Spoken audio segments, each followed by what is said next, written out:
नमस्कार दोस्तों। अ, आज मैं आप लोगों के सामने जन सुलभ पुस्तकालय के मंच पर आपके सामने हूँ और इसके लिए बहुत बहुत शुक्रिया भाई अर्पण कुमार जी का। और अर्पण कुमार जी ने मुझे ये कहा कि आप जन सुलभ पुस्तकालय के मंच पर कुछ बातें आप अपनी रचना यात्रा के बारे में और अपनी कविताओं के बारे में करिए और उसके बाद से कुछ कविता पाठ आप करें। तो मेरे इस पूरे बातचीत के दो भाग हैं। एक तो मैं कुछ आपको अपनी रचना प्रक्रिया या रचना यात्रा के बारे में बात करूंगा और दूसरा कविताएं जो मेरे पास हैं उनमें से कुछ कविताओं का पाठ करूंगा। तो लगभग 20 से 25 मिनट मैं रचना यात्रा के बारे में बात करूंगा और फिर 20 से 25 मिनट लगभग वो कविता पाठ में करूंगा। तो सबसे पहले मैं फिर से एक बार अर्पण जी का बहुत बहुत आभार और उनका बहुत बहुत शुक्रिया कि उन्होंने मुझे ये मौका दिया। मित्रों, जहाँ तक कविता का सवाल है कि कविता एक व्यक्ति कैसे लिखता है या अपने संदर्भ में मैं कहूँ तो मैंने कैसे ये लिखना शुरू किया, इस संदर्भ में मैं आपके सामने कुछ बातें रखता हूँ। मुझे ये लगता है कि कोई भी कवि या कोई भी रचनाकार उसका जो सबसे बड़ा टकसाल है अनुभव का, वो उसकी स्मृतियों से होकर के गुजरता है। तो आपके पास ढेर सारी स्मृतियां होती हैं आपके अपने बचपन की, आपके अपने बिताए गए जीवन की, और उन्हीं बिताए गए जीवन से आप अपना एक खाद पानी लेते हैं और वर्तमान में लेते हैं, क्योंकि वर्तमान में जो अनुभव आप कर रहे हैं उस अनुभव में आपकी स्मृति भी जो है कारगर है। क्योंकि बीता हुआ समय और वर्तमान के बीच का जो तनाव है, वो तनाव तब तक आप महसूस ही नहीं कर सकते, उस बदलाव को ठीक से आप रेखांकित नहीं कर सकते, उस बदलाव की ठीक से आप शिनाख्त नहीं कर सकते जब तक आपके पास अपना अतीत बहुत जागृत अवस्था में ना हो। तो ये जो स्मृति है ये एक बहुत बड़ी पूंजी होती है किसी लेखक की। तो मेरे पास भी वो एक पूंजी है जो मैंने जिया है जीवन। बचपन जहाँ तक मैं एक बहुत ही कह लीजिए कि निम्न मध्य वर्गीय परिवार का व्यक्ति हूँ और गांव में रहा हूँ, लंबे समय तक गांव में रहा हूँ। पढ़ाई ग्रेजुएशन के पहले का जो पूरा जीवन है, कक्षा 12 तक का जो जीवन है, वो गांव से जुड़ा हुआ रहा है। और मेरा गांव जो है वो सुल्तानपुर जनपद का गांव है। उसी जनपद से त्रिलोचन जी थे, तो मैं कह सकता हूं कि मैं भी उसी जनपद का कवि हूं जिस जनपद के कवि त्रिलोचन जी थे। तो अब ये जो गांव है, वो जो आपको अपना बचपन है वो एक बड़ा जीवन देता है। और ये समझ में आया मुझे बाद में। आप जब लेखन के क्रम में होते हैं, लिखने की एक अग्नि जब आपके भीतर धीरे धीरे जो है जलना शुरू करती है, तो आप अपनी खाद पानी के लिए कहाँ जाते हैं? तो आपका अनुभव, मैंने कहा कि अनुभव बहुत बड़ी चीज़ है। तो मेरे बचपन में भी मैंने देखा गांव में जो मेरा जीवन था, जो मेरे आसपास की दुनिया थी, प्रकृति थी और खेत थे, बाग बीरो थे, खलिहान था, कटाई मड़ाई बुआई, पूरे किसानी का जो पूरा जीवन होता है उसको मैंने देखा। तो इन तमाम सारी चीज़ों से मेरा जीवन जो है बना। लेकिन जैसे मैंने कहा कि ये तो शुरू से तो 5, 6, 7, 8 वर्ष की उम्र में तो लिखना हुआ नहीं। ये जरूर है कि कोई भी कवि या कोई भी रचनाकार अपने बचपन में जरूर कुछ न कुछ गुनगुनाता है। यानी कि एक संगीत जो है उसका वो एक धुन कहीं से आती है और आपके मन में एक गुनगुनाहट पैदा होती है, आप गुनगुनाते हैं। मुझे याद है कि प्राइमरी स्कूल में पढ़ते समय हम सब लोग अंताक्षरी खेलते थे। तो अंताक्षरी में ये होता था कि जिस पंक्ति का जो अंतिम अक्षर है उससे आपको कोई कविता या कोई रचना आपको सुनानी होती थी और फिर अगले को उसके अंत में जो शब्द, जो वर्ण आते थे, जो अक्षर आते थे, उससे सुनानी पड़ती थी। तो ये कहीं न कहीं जो है वो आपको एक जो शुरुआती दौर की, जिसको मैं कहता हूँ बिल्कुल एकदम निरे जीवन में, शुरुआत के जीवन में हर कभी कहीं न कहीं एक तुकबंदी के दौर से गुजरता है, रिद्म को पकड़ने की कोशिश करता है, लय को पकड़ने की कोशिश ही मूलतः तुकबंदी की कोशिश है। और ये तो बहुत बाद में पता चलता है कि जिस लय या जिस तुकबंदी में आपने कोई बात कही है वो कितनी कविता है या नहीं कविता है। कई बार वो बिल्कुल नहीं कविता होती। अब आप सोचें कि शुरुआत में हम सब ने, आप सब जो लोग यहाँ जुड़े हुए हैं, शुरू करो अंताक्षरी लेकर हरि का नाम, समय बिताने के लिए करना है कुछ काम, ये किसने बनाया होगा। ये अब एक दोहे छंद के रूप में ये बात कही गई। तो इसी तरह से बहुत पॉपुलर छंद उस समय चौपाई होता था, क्योंकि स्कूलों के पाठ्यक्रमों में भी कोई न कोई चैप्टर, कोई न कोई अध्याय तुलसीदास का होता था। और रामचरितमानस या इस तरह की तमाम सारी जो रचनाएं हैं जो चौपाई में है, वो हम सबके जीवन में कहीं न कहीं से जुड़ी रही हैं। तो उस आधार पर कुछ छंद लिखने की कोशिश करना, कभी चौपाई या आगे चल करके इस तरह से, मैंने कहा कि बिल्कुल एक शुरुआती जो आप कक्षा 4, 5, 6 में होते हैं, तो इस तरह की कुछ चीज़ें करते हैं। धीरे धीरे जैसे जैसे हम बड़े होते गए, और जब मैं बीए में आया, इंटर के बाद, इंटर तक मैं ये कह सकता हूँ कि मैंने थोड़ा बहुत जोड़ना सीखा। कुछ शब्द जोड़े हमने, कुछ ऐसा लगा कि जैसे मैं कुछ कहने की कोशिश कर रहा हूँ। लेकिन जब मैं बीए इलाहाबाद यूनिवर्सिटी में आया और वहाँ पढ़ने लगा, तो वहाँ जो गोष्ठियाँ वगैरह होती थी, वहाँ आना जाना शुरू किया। और कुछ लोगों को जब मैंने अपनी रचनाएं सुनाई, तो लोगों ने कहा कि ये तो कविता हो गई। तो मुझे एहसास हुआ, करी ये तो कविता है, और ये मतलब कहीं न कहीं कुछ चीज़ें बन रही हैं। तो इस तरह से एक प्रारंभिक जीवन आया। और जैसे मैंने कहा कि इलाहाबाद के उस परिवेश ने कहीं न कहीं ये मुझे इस बात की जो है का ज्ञान दिया कि मैं कुछ जो है लिखने या जोड़ने की स्थिति में हूँ। लेकिन उस दौर में भी जो बहुत सारी चीज़ें लिखी, वो एक अभ्यास जैसी थीं। और उसी दौर में बल्कि तमाम सारे मंचों पर एक वहाँ जनवादी लेखक संघ सक्रिय था, और दूधनाथ सिंह उसके एक प्रकार से उनके पैट्रोनेज में था वो। तो उनके मंच से मैंने रचनाएं पढ़ी, और पहली बार बल्कि मैं कहूँगा कि दूधनाथ सिंह की अध्यक्षता में ही और एक युवा कवि के रूप में मैंने रचनाएं पढ़ी बीए फाइनल ईयर में। तो उसमें हमारे साथ अनिल कुमार सिंह थे, बोधिसत्व थे, और मित्रों में सूर्यनारायण वहाँ उपस्थित थे।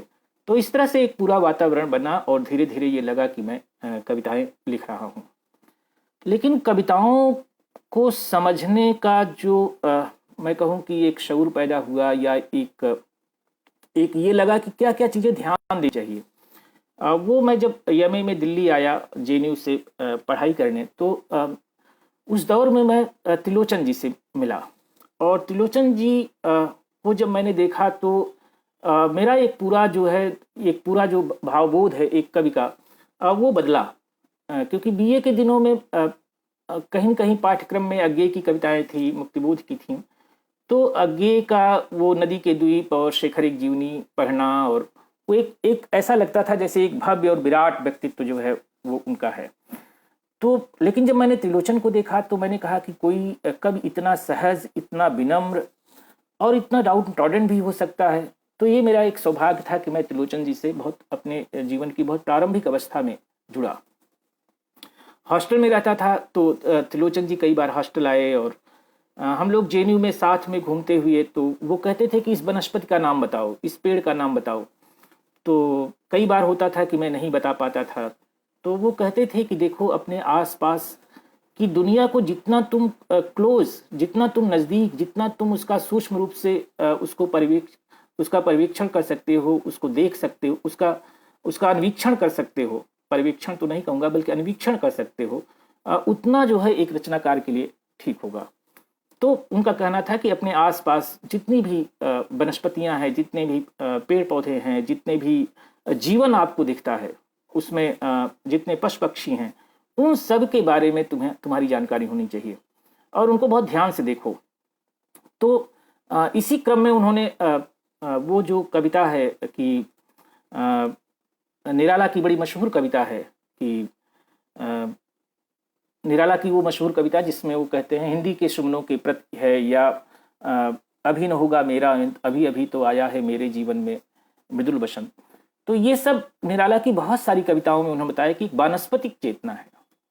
तो वो जो वनस्पतियां हैं उनका उपयोग कैसे निराला कर रहे हैं, इन सब को समझने की ज़रूरत है। ऐसे ही जैसे मान लीजिए कि आप किसी मोची को आप जूता गांठते हुए देखते हैं, तो आप उसमें क्या देखते हैं? ये तो एक सामान्य घटना हो सकती है कि वो जूता गांठ रहा है, लेकिन मैंने खुद महसूस किया जब देवेंद्र कुमार की कविता कभी पढ़ी कि पैरों को चाट गए जूते। तो एक मोची जब जूते को गांठता है तो हाथ जितना काम करता है उससे ज़्यादा उसके पैर काम करते हैं।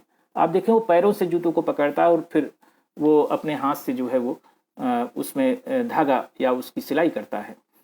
तो एक प्रकार से उसके पैर भी उसके हाथ हैं। तो ये जो देखना है ये बहुत ज़रूरी है। इसी ढंग से भाषा एक कवि के लिए तो सबसे महत्वपूर्ण चीज़ है भाषा। तो केदार जी चूँकि मैं जेएनयू आ गया था तो वो मेरे गुरु थे, वो पढ़ाते थे और निराला पढ़ाते थे, छायावादी कविता पढ़ाते थे। तो क्लास में वो बातचीत करते समय हर बड़ी कविता का एक लक्षण बताते थे कि बड़ी कविता वो है जहाँ पर या बड़ा रचनाकार वो है, इस तरह से करके वो बातें कहते थे। तो उन्हीं दिनों में एक बार मैं केदार जी के साथ था तो उन्होंने कहा कि भाषा की पटरी के बिना कविता की रेलगाड़ी नहीं दौड़ सकती। तो ये जो भाषा की पटरी के बिना कविता की रेलगाड़ी नहीं दौड़ सकती, यानी कि भाषा हर कवि की अपनी कमाई हुई, अपने को कमाना पड़ता है भाषा। और ये भाषा की सबसे बड़ी टकसाल क्या है? समाज है। तो त्रिलोचन जी कहते थे कि तुम्हें ये भाषा कहाँ से मिलेगी? तो वो कहते थे कि जो बिल्कुल जीवन स्पंदित भाषा है, जिसमें जीवन पूरी तरह से समाया हुआ, उस भाषा को पकड़ने की कोशिश करो। और वो भाषा तुम्हारे लिए वो ज़्यादा मुफीद हैं वे लोग जिनको बहुत पढ़ा लिखा नहीं समाज मानता, मतलब जिनकी स्कूली शिक्षा बहुत ज़्यादा नहीं हुई है, लेकिन जो जीवन से में जिनके अनुभव बहुत कढ़े हुए हैं। तो पुस्तक पकी आँखों से ज़्यादा जीवन पगी आँखों में झांकने की ज़रूरत है, जीवन पगी भाषा को देखने की ज़रूरत है। तो जब उन्होंने ये बात कही तो फिर मैं जब भी अपने गांव में जाता तो मैं ऐसे लोगों से ज़्यादा मिलता जिनसे मैं सीधा खड़ी बोली में संवाद न करके अपने अवधी भाषा में, जो मेरी मातृ बोली है, उसमें करता। तो मैं ये देखता कि उनके पास तो ऐसी भाषाएं हैं, ऐसी चीज़ें हैं जो सचमुच खड़ी बोली में जिसे कह पाना बहुत मुश्किल है। और ये हर बोली में ऐसा है, बल्कि आप जिस बोली से जुड़े रहते हैं उस बोली के बहुत सारे शब्द, उस तरह की क्रियाएं आपको खड़ी बोली में नहीं मिलती हैं, उतने वजन की क्रियाएं नहीं मिलती हैं। तो जैसे हमारे यहाँ अब हम लोग, हालांकि ये बहुत थोड़ा सा हो सकता है कि लोगों को कम्युनिकेट ना हो। जैसे मान लीजिए कोई कहे कि इस अनाज को वहाँ जाकर के कुरई दो, तो कुरई देना माने हुआ कि आप डलिया लेकर के जा रहे हैं और इसको इस तरह से रख रहे हैं। आप रखना या धरना उसके लिए नहीं करें, कुरई देना कह रहे हैं, यानी कि आप उसको एक प्रकार से उसमें से वो गिरता हुआ अनाज फिर आप वहाँ पर रख करके आ रहे हैं। तो ये जो भाषा का मामला है, तो जैसे मैंने कहा कि हर कवि को आपको देखना पड़ता है और हर कवि को इसको कमाना भी पड़ता है। तो भाषा बहुत ज़रूरी है, ये बात त्रिलोचन जी ने बताई।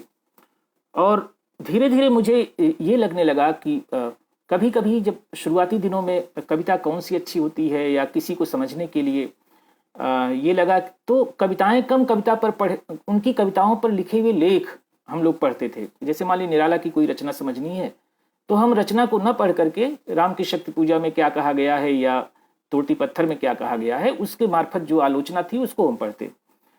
तो मुझे एक दिन ये लगा कि ये जो हम पढ़ रहे हैं इससे हमें बहुत तो नहीं हासिल हो सकता जब तक हम उस मूल टेक्स्ट को न पढ़ें।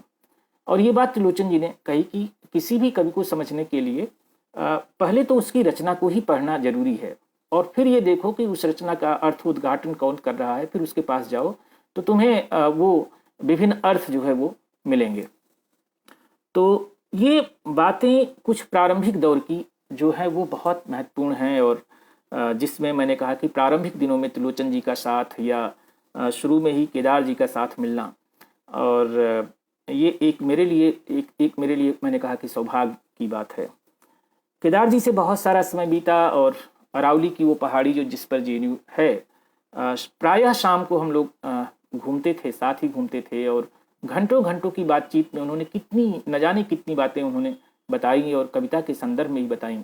और इसके बावजूद जब मैं लिखता था तो मेरी हिम्मत नहीं पड़ती थी कि मैं केदार जी को अपनी कविताएं सुनाऊं जेएनयू के दिनों में। तो कहीं वो छप गई तो कभी उन्होंने देखा तो कहा कि तो तुम्हारी कविता है तो तुमने कभी दिखाई नहीं। तो मैंने कहा कि सर मुझे कविता दिखाने में थोड़ा संकोच है। तो लेकिन उन्होंने फिर उसको कभी अप्रिशिएट किया तो मुझे अच्छा लगा। इसी ढंग से कभी ये सूचना मिलती कि कई मित्रों ने ऐसा बताया बाद में कि केदार जी तुम्हारी कविताओं के बारे में कुछ अच्छा कह रहे थे। और तो मुझे अच्छा लगा कि जिस केदार जी से मुझे थोड़ा सा, चूँकि वो मैंने कहा कि एक अध्यापक भी थे और कविता को लेकर के मैं उनके पास कभी दिखाने नहीं गया। मेरा पहला संग्रह आ गया तो मैंने उनको दिया, वो बहुत अच्छा लगा उनको। और उसके बाद फिर उस समय कहा जब दूसरा संग्रह आएगा तो ब्लब मैं ही तुम्हारा लिखूंगा। तो इस तरह मेरी एक रचनात्मक यात्रा शुरू हुई। जहाँ तक कई बार क्या होता है कि मैंने कभी रचनाएं प्रायः मेरी लौटी नहीं। मैं इस मामले में भी थोड़ा सा लकी हूँ या सौभाग्यशाली हूँ कि रचनाएं प्रायः लौटी नहीं। तो जहाँ भेजा वहाँ पर वो छप गई। तो इस तरह से धीरे धीरे आप एक कवि हो गए और लोगों ने कहना शुरू किया कि ये तो बहुत अच्छी कविता है, तो या लोगों ने अप्रिशिएट करना उसको शुरू किया। तो आपको थोड़ा थोड़ा ये बोध होने लगा कि आप कुछ लिख लेते हैं। लेकिन जहाँ तक रचना प्रक्रिया का सवाल है, उसके बारे में कोई ठीक बता पाना तो बहुत मुश्किल काम है। और लगभग वो फ्लैश पॉइंट, वो जो स्विच है जिसको दबाने से पूरी रचना का एक आलोक, एक फ्लैश होता है, वो हर कवि को अपने लिए देखना होता है। जैसे मान लीजिए कि आप बहुत परिचित कमरे में अगर आप जाते हैं, आप टोते हैं ना कि ये चीज़ यहाँ रखी हुई है, लेकिन कभी कभी कुछ चीज़ें दिखाई नहीं देती तो आप एक टार्च जलाते हैं और टार्च की रोशनी में सारी चीज़ें देख लेते हैं। तो ऐसे ही एक टार्च एक आपके भीतर होता है, एक पॉइंट आपके भीतर होता है, एक स्विच जैसे है वो आपके भीतर होता है। और वो कब दबेगा और उस आलोक में आप बहुत सारी चीज़ें देखेंगे, तो वो जो फ्लैश पॉइंट है उसको आपको नोट डाउन करना पड़ता है। तो अगर आपने वो नोट डाउन नहीं किया तो फिर वो गया।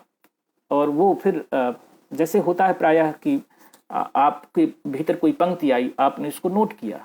और ये हर लेखक करता है, हर महत्वपूर्ण रचनाकार करता है कि वो ऐसा नहीं है कि वो किसी विषय पर बैठ करके सीधा रचना शुरू करेगा। उसको वो फ्लैश पॉइंट कभी कभी आता है और उसको नोट डाउन कर लेता है। और उसके बाद से फिर पता चलता है कि 1 महीने बाद, 2 महीने बाद, 4 महीने बाद, कई बार साल भर बाद आप जब उससे देखते हैं तो कई बार लगता है कि उससे तो अपने आप वो कल्ले और वो पचकियाँ फूटने लगी हैं और फिर वो कविता का रूप धारण करने लगती है।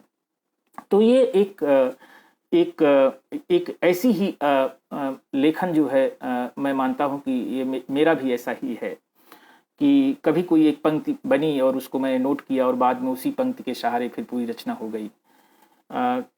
दूसरी बात ये कि कविता में एक चीज़ जो मुझे समझ में आई कि प्रायः मैंने कुछ लोगों को इसका उपयोग करते हुए देखा कि बाद में चल करके जैसे जैसे समझ बढ़ी कि वक्रोक्ति का सहारा लेना, वाक वैदिग्ध का सहारा लेना कविता में, तो वो तो एक पंच की तरह आपको आएगा, आपको अंतिम पंक्तियों में आपको मिल जाएगा।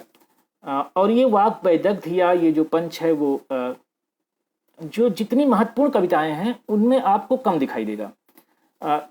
कभी कभी ये छोटी कविताओं में पंच आता है और आपको लगता है कि ये अच्छी पंक्ति बन गई, लेकिन प्रायः जो है मैं ये देखता हूँ कि जो महत्वपूर्ण रचनाएं लिखी गई, जैसे राम की शक्ति पूजा मान लीजिए लिखी गई, तो उसमें कोई पंच आपको नहीं मिलेगा। आपको जैसे उसमें कोई वाक वैदिग्ध उस तरह का नहीं, बल्कि एक समूची रचना एक ऑर्गेनिक वे में लिखी गई है। एक उसका आवयविक संगठन है जिसमें पूरी रचना यहाँ से वहाँ तक चल रही है। सरोज स्मृति में आप देख सकते हैं, अज्ञे की असाध्य बीड़ा में आप देख सकते हैं, बल्कि केदार जी का जो बाघ जो 21 खंडों में है उसमें आप देख सकते हैं। तो आप किसी को उसको पूरा शुरू से लेकर के अंत तक वो एक रचना बनती है। और इस तरह की रचनाएं जैसे मैंने कहा कि एक बड़े भावभूमि पर रची जाती हैं और धीरे धीरे बनती हैं। आप ऐसा नहीं कि रामकेशक पूजा आप बैठेंगे तो एक रात में लिख देंगे या 1 घंटे में लिख देंगे। आप हम सब जानते हैं मुक्तिबोध की रचना धैर्य में कितना लंबे समय तक, सालों तक उस पर वो काम करते रहे। ऐसे ही दुनिया भर की जो बड़ी रचनाएं हुई हैं उस पर लोगों ने साल साल भर, 2-2 साल, 4-4 साल, कई कई सालों तक काम किया है। तो रचना जो प्रक्रिया है आपकी, आप खुद एक कविता पर बहुत कई बार क्या होता है कि एक फ्लैश में आ गई, आपको पता चला कि कविता छोटी आपकी बन गई। लेकिन कभी कभी क्या होता है कि आप एक ही कविता पर पता लगा कई दिनों तक आप जूझ रहे हैं और फिर जाकर के कोई चीज़ बन रही है। तो रचना प्रक्रिया ऐसे ही है। और ये भी कि जब चाहे आप कविता लिख दें, ये नहीं संभव होता। नहीं, जब याद आते हैं महीनों तक नहीं आते, मगर जब याद आते हैं तो अक्सर याद आते हैं। तो कविता की रचना प्रक्रिया यही है कि एक बार आपसे अगर लिखना हुआ तो पता लगा प्रायः आप लिखते चले जाते हैं, और एक बार वो हाथ से छूटी तो बहुत हो सकता है 6 महीने, साल भर बाद कोई रचना बने। तो ये एक पूरी मैंने कहा कि एक पूरी प्रक्रिया है। यहाँ पर मैं देख पा रहा हूँ कि मेरे बहुत सारे मित्र दर्शन सकर गाए हैं, अमरेंद्र कुमार शर्मा हैं, मीनाक्षी स्वामी हैं, ये सारे लोग जुड़े हुए हैं और ये मेरी बात सुन रहे हैं।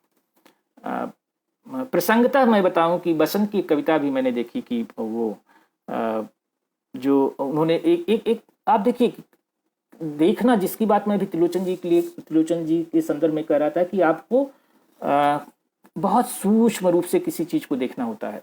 तो उन्होंने एक पतंगे को किसी खंभे की रोशनी के भीतर देखा और ये देखा कि वो बेहोश, वो बार बार लाइट से टकरा करके और वो गिर गया है। गिरने के बाद फिर वो अपने भीतर वो लगभग मरणासन हो गया है, लेकिन फिर भी वो जीवन बटोर रहा है। और फिर वो कहते हैं उस कविता में कि फिर से सारे पतंगे वहाँ पर लाइट के पास आए हैं और उनमें से वो पतंगा भी शायद हो जो अभी मरणासन था, लेकिन फिर भी उठ करके वो वहाँ पहुँच जाता है। उसको पहचानना मुश्किल है। और वो ये देखते हैं कि वो सारे पतंगे मिल करके उस खंभे को खुरच रहे हैं, अपने पैरों से खुरच रहे हैं। तो ये एक सूक्ष्म मैंने कहा कि अन्वीक्षण है, और ये रचना में बड़ी मददगार होती है। और इस तरह की रचनाएं रोज तो नहीं बनती। आप रोज जो बनाते हैं वो रचना नहीं है। वो कई बार वो विलियम शेक्सपियर कहा करते थे कि आपको अच्छी रचनाएं पाने के लिए भी आपको खराब रचनाओं को लिखना पड़ता है, खराब रचनाओं के दौर से गुजरना पड़ता है, लेकिन आपको लिखना नहीं छोड़ना है। उसी लिखे में से आपकी कुछ काम का निकलता है और कई बार नहीं निकलता है। और ये प्रायः हर बड़े कवि के साथ है कि अभी मैं जल्दी में मैं धूमिल समग्र जब लिया अभी आया तो मैंने देखा कि धूमिल की जो रचनाएं हम लोगों को उनके कविता संग्रहों में मिलती हैं, उससे जितना संग्रह उनके प्रकाशित हुए उनके जीवन काल में, उससे ज़्यादा वही रचनाएं हैं जो अप्रकाशित रहीं, जो कहीं संकलित नहीं हो पाई। तो लेकिन अब वही सुदामा पांडे का प्रजातंत्र कल सुनना, मुझे इस तरह के जो उनके संग्रह हैं, तो वो संग्रह के अलावा 3 संग्रह के अलावा उन 3 संग्रह से ज़्यादा कविताएं उनके पास हैं। शुरू में उन्होंने बहुत सारे गीत लिखे। तो एक कवि को आपको बार बार लिखना पड़ता है और उस लिखे हुए में से कुछ चीज़ें बच जाती हैं, और वो क्या बचेंगी वो आपको भी पता नहीं होता। ये कवि के जीवन की एक बहुत बड़ी विडंबना है कि उसको ये नहीं पता चल पाता है कि आगे चल करके कौन सी रचना उसकी बचेगी, कौन सी रचना कितनी प्रासंगिक होगी। लेकिन लिखेगा तभी। तो श्रीकांत वर्मा की मशहूर लाइन है कि जो रचेगा वही बचेगा। तो रचना बहुत महत्वपूर्ण है, रचे जाना बहुत महत्वपूर्ण है। और इस रचे जाने में, जैसे मैंने कहा कि आपका अनुभव, आपका अनुभूत पक्ष, आपकी स्मृतियाँ, और आप जो जीवन, आपके सामने आने वाली जो समस्याएं हैं, उसमें जो आपकी प्रतिक्रिया है। एक समय कहा गया है ना कि नई कविता के दौर में कि कविता वैविध्यमय जीवन की प्रतिक्रिया है, मुक्तिबोध ही कहते हैं। लेकिन कविता केवल प्रतिक्रिया नहीं है ना। तो लेकिन ये जो आपके भीतर जो आक्रोश है, आपके भीतर का जो संवेदनशीलता, वो संवेदनशीलता कई तरह से, वो आक्रोश में हो सकती है, वो आपके रोने में हो सकती है, दुख में हो सकती है, करुणा में हो सकती है, हंसने में हो सकती है, या किसी काम में संलग्न होने की हो सकती है। ये सारी चीज़ें रचना का पक्ष बन सकती हैं। तो कभी कभी ये लगता था कि जब शुरू में थे तो हम लोग किस विषय पर लिखा जाए। ये जब स्टार्ट करता है एक युवा कवि आता है, तो कई बार उसको लगता है किस विषय पर लिखा जाए, और आगे चल करके फिर उसे पता चलता है तो कमी नहीं है विषयों की, वरन उनका आधिक्य हमें सताता है, इसलिए ठीक से चुनाव नहीं कर पाता है। मुक्तिबोध कहते हैं। तो कमी नहीं है विषयों की। जैसे जैसे आप आगे बढ़ते जाते हैं आपको बहुत सारे विषय आपके जीवन जीने, क्योंकि कविता और कुछ नहीं है, सिर्फ कविता में आपको जीवन लिखना पड़ता है। आप विचार से बहुत देर तक नहीं काम चला सकते। आपको जीवन, आपकी वो दृष्टि, जो जीवन दृष्टि जिसे कहा जाता है, जिसे एक कवि की विश्व दृष्टि कहा जाता है, वो धीरे धीरे आप हासिल कर लेते हैं और उसके हिसाब से फिर वो रचनात्मक धरातल पर वो घटित होने लगती है।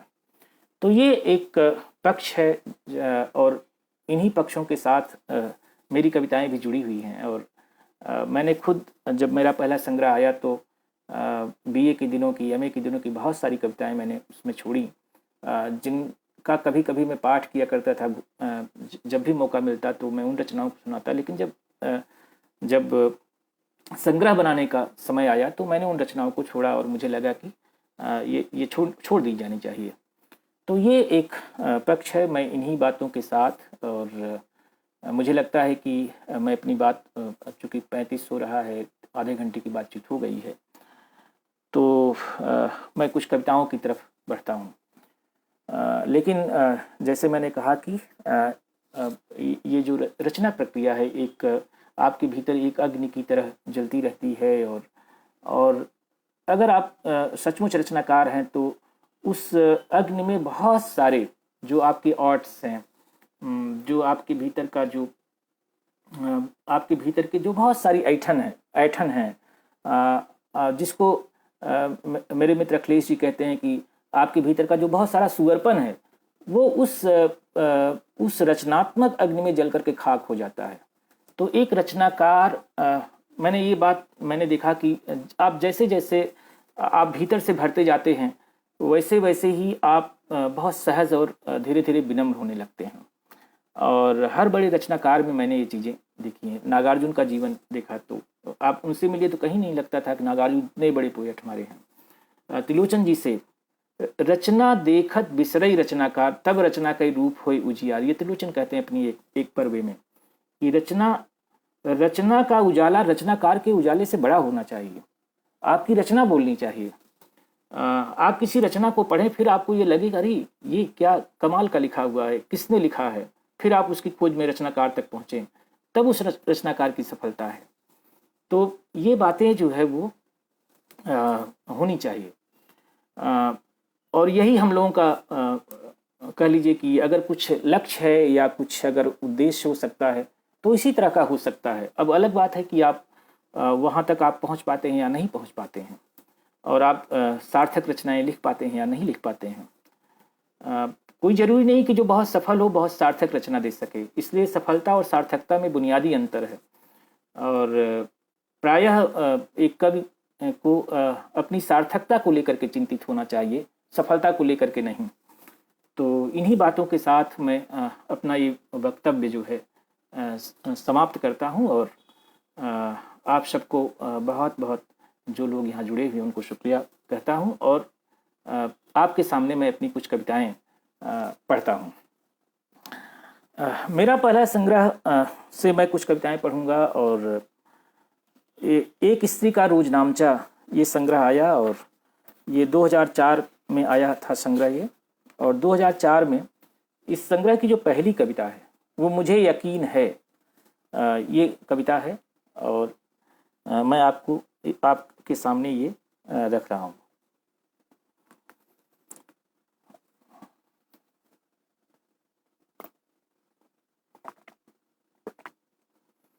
मुझे यकीन है समय और अवकाश के बीच जब लौटूंगा एक दिन, तो होगी मेरे साथ संभावनाशील कला।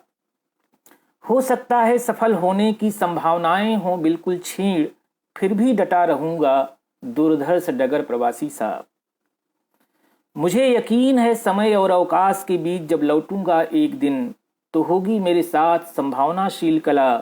हो सकता है सफल होने की संभावनाएं हों बिल्कुल क्षीण, फिर भी डटा रहूंगा दुर्धर्ष डगर प्रवासी सा। और पहचान सकूंगा बहुप्रतीक्ष सच फूलों के रंगों की तरह। प्राप्त करूंगा आत्म संस्कार का छंद भाषा के सीमांत पर। मुझे यकीन है अगर भाषा की शिनाख्त नहीं हुई तो भी मैं चलूँगा अलक्षित कला को खोजने, विलंबित ख्यालों की पगडंडियाँ पकड़े। तो ये कविता जो संग्रह की है। और इसके बाद दूसरी कविता है। एक कविता है किराएदार होकर। हम सब में से बहुत सारे लोग किराए पर मकान लेते हैं और एक किराएदार होने के नाते जो महसूसते हैं, उस समय मैंने जो लिखा वो ये, वे सह लेते हैं अपने ऊपर हो रहे अत्याचार और देखते रहते हैं सदा अपने स्वाभिमान का चीरहरण। बिका होता है उनके ऊपर का आकाश, इस तरह वह होते हैं दुनिया के सबसे दीन आदमी। जो चला रहा होता है किसी तरह अपना जीवन, जैसे ही उसे लगता है सब कुछ ठीक चल रहा है, वैसे ही वह घिर जाता है एकाएक कही बातों की चोट में। मृदुल मुस्कान की छाया में उसकी पत्नी सह रही होती है अपने पड़ोसी की बातें, जैसे कि पोंछा भी ठीक से लगा नहीं। चाय की चुस्कियों के बीच वे बढ़ाते रहते हैं अपनी मांग और विखंडित कर देते हैं उसका चैन और उसकी शांत। वह देता है अपनी असमर्थता की अनेक दलीलें, वे प्रकट करते हैं उस पर अपनी संवेदना, किंतु रियायत नहीं करते एक इंच भी उसके साथ। इस तरह वह चला रहा है अपना कठिन जीवन, किसी तरह एक मकान में किराएदार होकर। तो ये किराएदार कविता है। और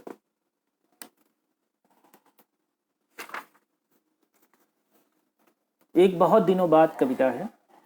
बहुत दिनों बाद लौटा हूँ घर और देखता हूँ समय का पूरा कंकाल माँ के चेहरे पर।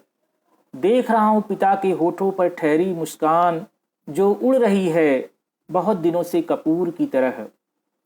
देख रहा हूँ बहुत कुछ जैसे गांव के ढेरों मकान, लेकिन पड़ोसी से संवाद बिल्कुल है गायब। बन गए हैं अनेक अहाते, पर उनकी दीवारें नहीं देती इजाजत कि थोड़ी देर मिलकर पूछ लिया जाए उनका हाल। शरद ऋतु की दूधिया चांदनी के बीच भी नहीं आती उनको नींद, गोया चली गई हो ओस को चरने विषैले सर्प की भांति। खाने के समय होती है गुपचुप आशंका से भयभीत, खुलकर नहीं हंसते लोग एक दूसरे के समक्ष। लौटा हूँ घर बहुत दिनों बाद और देख रहा हूँ आधुनिक गांव का मुखौटा उत्तर आधुनिक समय में।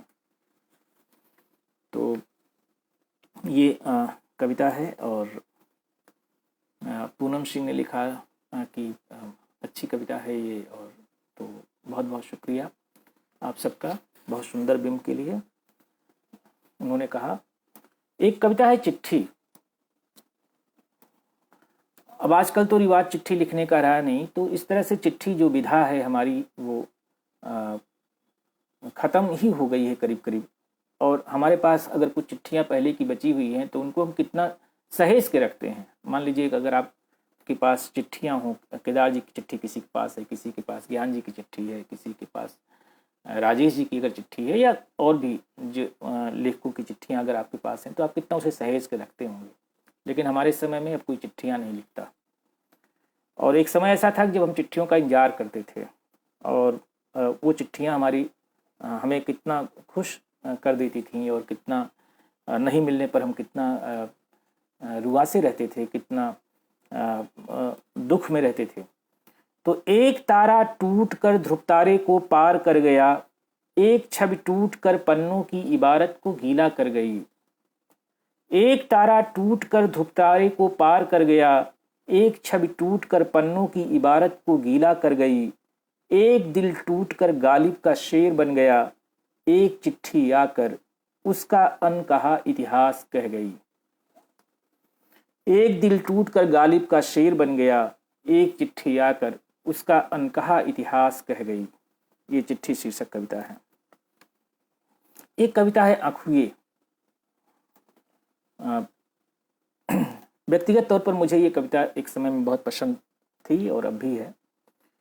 कोई शब्द गिरा पानी के खेत में जहां मछलियां तैर रही थी, मछलियों ने कहा बदतमीज। कोई शब्द गिरा पानी के खेत में जहां मछलियां तैर रही थीं, मछलियों ने कहा बदतमीज। मछलियों के इस आचरण से हैरान। पानी ने नदियों से शिकायत की, नदियों ने भी कहा बदतमीज। सुदूर पश्चिम में तब से कितना समय बीता, पानी और नदियों को अलग अलग रहते बालू के खेत में। बालू के खेत, बालू की नदियां प्राचीन काल से कह रही हैं इस बदतमीजी से उगे रेगिस्तानों का इतिहास। सुना है कि अब मछलियां जो गायब हो गई थी वे उगी हैं बालू के खेत में। बालू का खेत अब पानी का खेत है, और पानी का खेत ढलती शताब्दी की कोख से फूटे हुए अखुए का शुभ संकेत। एक कविता मैं आपके सामने अगर हो सके तो, ये इसका शीर्षक है, और ये इसके मूल में प्रेम है, और ये इसलिए एक प्रेम कविता की तरह आप इसको देख सकते हैं। अगर हो सके तो मुझे अपने कठिन दिनों में पहनना कपड़े की तरह, जैसे पहनती हैं फुनगियां चमकती रात की चांदनी। अगर हो सके तो मुझे अपने कठिन दिनों में पहनना कपड़े की तरह, जैसे पहनती हैं फुनगियां चमकती रात की चांदनी। हंसना एक उन्मुक्त हंसी, जैसे हंसती हैं नदियां किनारों को न छोड़ने की कठिन इच्छा के बावजूद। अपनी कठिन नींद में भी मेरी आंखों के सपने देखना, अपनी कठिन नींद में भी मेरी आंखों के सपने देखना, जैसे देखते हैं सप्तर्षि ऊँघते हुए ध्रुव तारे को। अपने को प्रमाणित करते हुए होना प्रकृति के बीच, ताकि मेरे अपने होने का विस्तार लगे। अगर हो सके तो आना कुछ गुनगुनाने, ताकि मैं अपनी निश्वरता को गुनगुना सकूं। अगर हो सके तो आना कुछ गुनगुनाने, ताकि मैं अपनी निश्वरता को गुनगुना सकूं। ये कविता है अगर हो सके तो। धन्यवाद बसंत भाई, बहुत बहुत धन्यवाद पूनम जी। एक कविता है पाठ, और ये पाठ इसलिए ये कविता ये इस कविता का एक थोड़ा सा संदर्भ ये है कि करीब ये 95 की बात है, 95 या 96 की। एक बार जाक देरिडा जो पोस्ट मॉडर्निस्ट कह लीजिए कि थिंकर हैं, वो हिंदुस्तान आए तो उनका एक लेक्चर हुआ दिल्ली में, और वो जेएनयू में भी एक उनका लेक्चर था। तो देरिडा को सुनने के बाद मैंने एक कविता ये लिखी पाठ शीर्षक से, तो वो आपके सामने रख रहा हूँ। और जाक देरिडा को देखना, उनको सुनना एक विलक्षण अनुभव तो था ही, और एक वाकया ये हुआ कि मैंने भी एक प्रश्न देरिडा से पूछा, और जिसका जवाब उन्होंने आधे पौन घंटे दिया। वो टेप मेरे पास है। तो मुझे अच्छा ये लगा कि जब मेरे दोस्तों ने मुझसे कहा कि तुमने देरिडा को भी अपने प्रश्न से आधा घंटा बोलने पर मजबूर कर दिया, तो उस समय तो आप सोच सकते हैं कि किसी ने देरिडा से सवाल पूछा हो और देरिडा ने उसके प्रश्नों का जवाब आधे घंटे में दिया हो, तो वो आदमी तो फिर ज़मीन से 1-2 फीट ऊपर ही चलेगा। उस समय मेरी स्थिति लगभग वही थी। तो लेकिन उसके बावजूद मैंने ये कविता लिखी। पाठ ये शीर्षक है। उस घोंसले में पड़ी हैं स्मृतियों की पोटलियां, जिसको हमारे पुरखों ने जाने के पहले रखा था ठीक उसी तरह जैसे म्यूजियम में रखी हैं पुरातात्विक वस्तुएं। उस घोंसले में पड़ी हैं स्मृतियों की पोटलियां, जिसको हमारे पुरखों ने जाने के पहले रखा था ठीक उसी तरह जैसे म्यूजियम में रखी हैं पुरातात्विक वस्तुएं। पुरखे कहाँ गए पता नहीं, लेकिन कभी कभी दिख जाते हैं वह इतिहास की डाल पर चमगादड़ से लटके रात के अंधेरे में, और दे जाते हैं कुछ संकेत अनहोनी घटना के लिए। जब भी कोई नया पाठ होता है तो पाठ के काले अक्षरों के बीच मिलते हैं उनके पंजों के निशान, और पाठ मुड़ जाता है उस तरफ जिस ओर ये निशान है।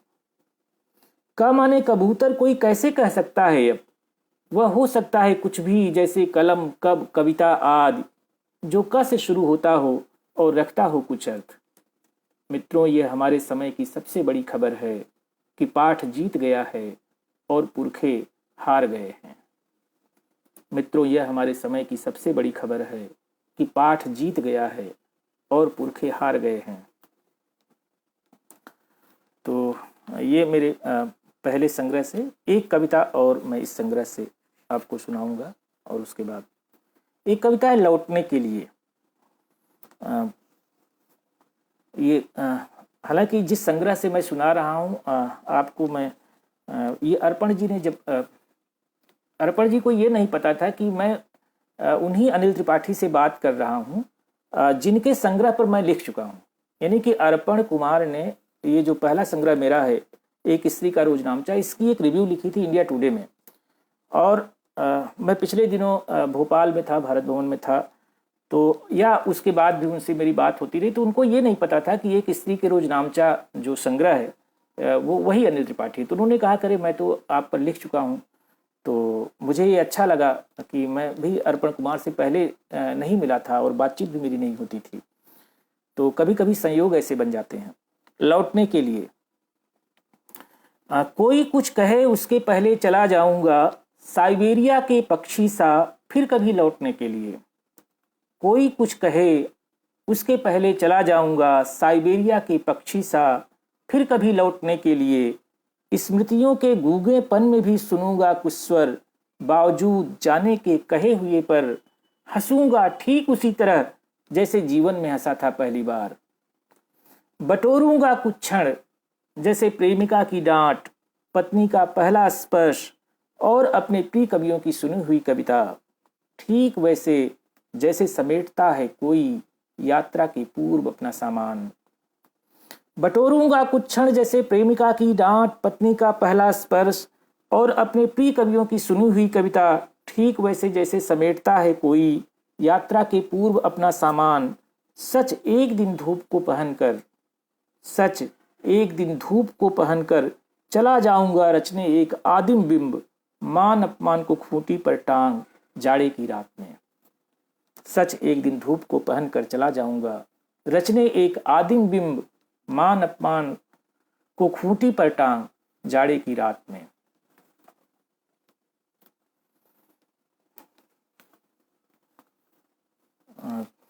ये एक कविता है,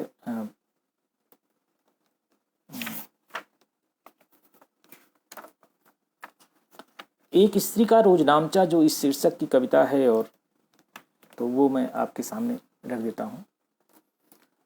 देखो संभल कर नहाना, देखो संभल कर नहाना, हवा चोर है, वह उड़ा सकती है पर्दे और चुरा सकती है तुम्हारी अब तक सिरजी हुई लाज की विरासत।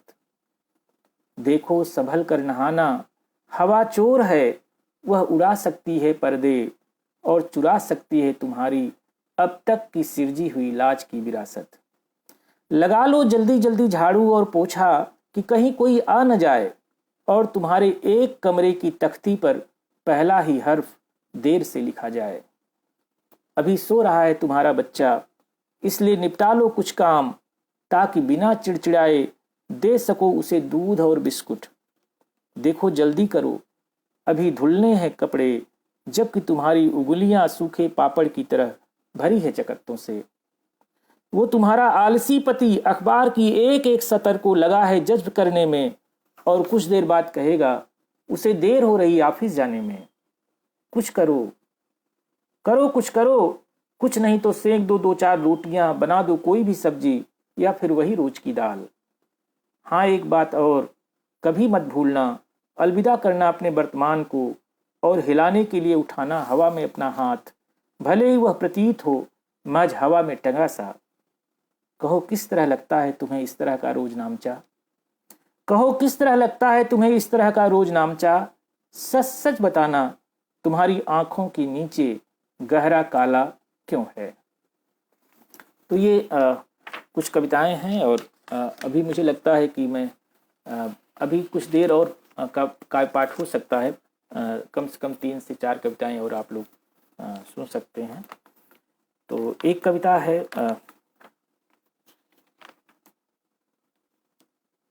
अपनी आंख, एक कविता है अपनी आंख। मैं नहीं चाहता शब्दों की बाजीगरी या हस्त लाघव का कोई भी प्रयत्न, जब जो जैसा महसूसता हूं बस लिखना चाहता हूं। गूंगों की बाणी बन, बहरों के कान बन, चेहरे पर प्रफुल्लता बन, रोटी में स्वाद बन, पानी में लाज बन, हाथ में श्रम बन, बच्चों के लिए घोड़ा बन, माँ के लिए सहारा बन। मैं लिखना चाहता हूँ। भाषा में भाखापन, तत्सम में तद्भवपन, शहर में देसीपन, वृक्षों में हरापन, मिट्टी में सोधापन, बेगानों में अपनापन। मैं सहेजना चाहता हूँ, मैं लिखना चाहता हूँ। अनुभव की छाती पर केवल विचारों का पंखा झलूं, यह मुझे मंजूर नहीं। जब जो जैसा देखता हूँ, बस लिखना चाहता हूँ। मैं नहीं चाहता उधार का चश्मा पहन सावन का अंधा बनूं। मैं अपनी आंख पाना चाहता हूँ, मैं लिखना चाहता हूँ। तो ये कविता। और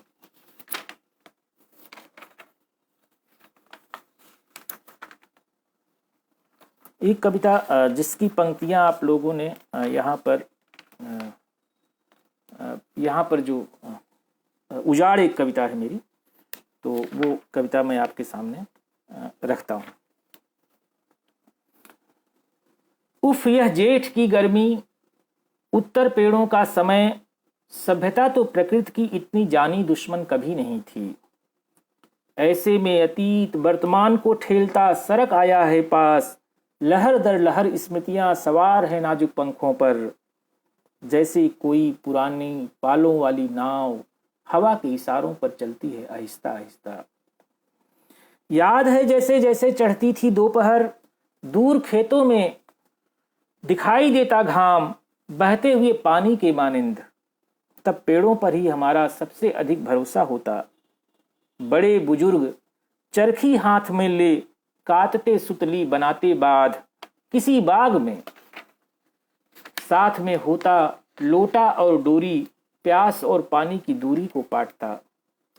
लू से तप्त गर्मी भी तब हमारी दुश्मन नहीं लगती थी, जैसे कि अब लगती है इस माचिस की डिबिया सरीखे कमरे में, जहां खिड़कियों से भी हवा को आने की इजाजत नहीं, जहां हम अदहन में चुरते पानी की तरह हैं। इस भीषण लू में भी जीत की होड़ लगाते थे लड़कों के झुंड, बागों के पेड़ शामिल होते हमारे इस खेल में। तब दोपहरी भी साथ में लाती फुर्सती लम्हा, ससुराल आई नई दुल्हनों के लिए। बहन बेटियां सब चौका बासन के बाद इस गर्मी को आंक देती बातों के बतासे से खाड़ के रस की तरह। आज अब कहाँ वो दोपहरी, पालों वाली नाव कहाँ अब, पेड़ और मैदान और उछाह और खेल भी कहाँ अब। मुझे दुख है कि मेरा बेटा आम के पेड़ पर तो क्या, अमरूद के पेड़ पर चढ़कर अमरूद खाए बिना ही बड़ा हो जाएगा, और बेटी को एक सोहर तक नहीं याद होगा। क्या कभी वे जान पाएंगे कि बांस के फूलने का मतलब बांस का उजड़ना होता है। जैसे हम में बहुत कुछ है जो उजड़ रहा है धीरे धीरे, जो उजड़ रहा है धीरे धीरे। ये उजाड़ कविता है, तो ये आपके सामने मैंने रखा। एक कविता मैं और आपके सामने रखना चाहता हूँ, और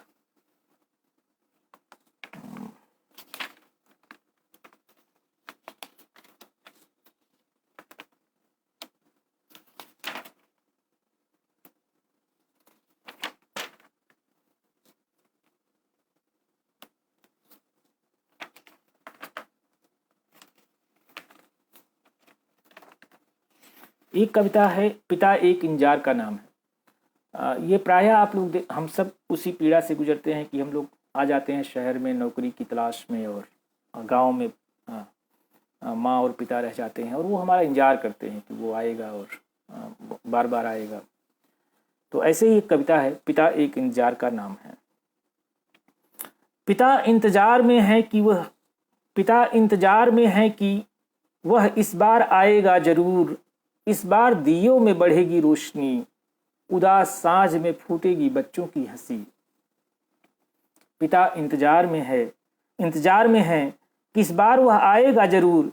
इस बार दियों में बढ़ेगी रोशनी, उदास सांझ में फूटेगी बच्चों की हंसी। सोचते हैं पिता नहीं बदला होगा उसमें कुछ भी, अब भी बची होगी उसमें ताजे मिट्टी की गंध। क्वार और कार्तिक की आबो हवा, जो फेफड़ों को देती है मजबूती, और कुछ नहीं तो घूरे पर लगा अमोला याद ही होगा, जो अब बन गया है पेड़। जिसमें फागुन अब सिर चढ़कर बोलता है, जरूर मन के किसी कोने में अटकी होगी यह चिंता कि बूढ़ा हो गया हूं और नहीं बची है शक्ति। इतनी सी बात तो जानता ही होगा कि सूद मूल से प्यारा होता है।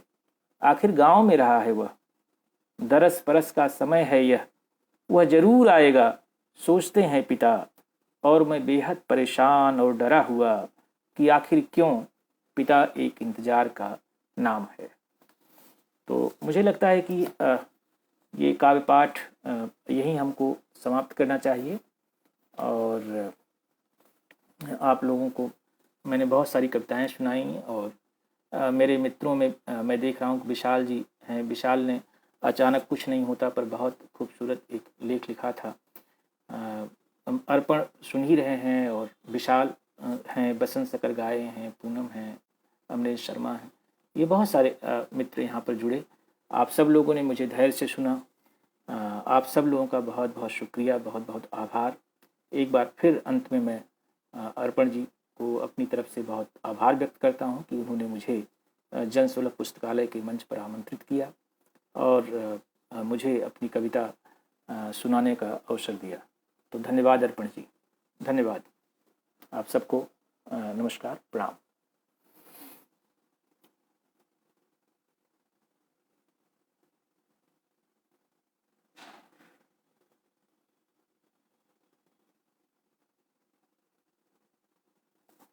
आभार आभार अर्पण जी, शुक्रिया बसंत भाई। अब यहीं से हम लोग इसको बंद करते हैं और फिर मिलेंगे। धन्यवाद।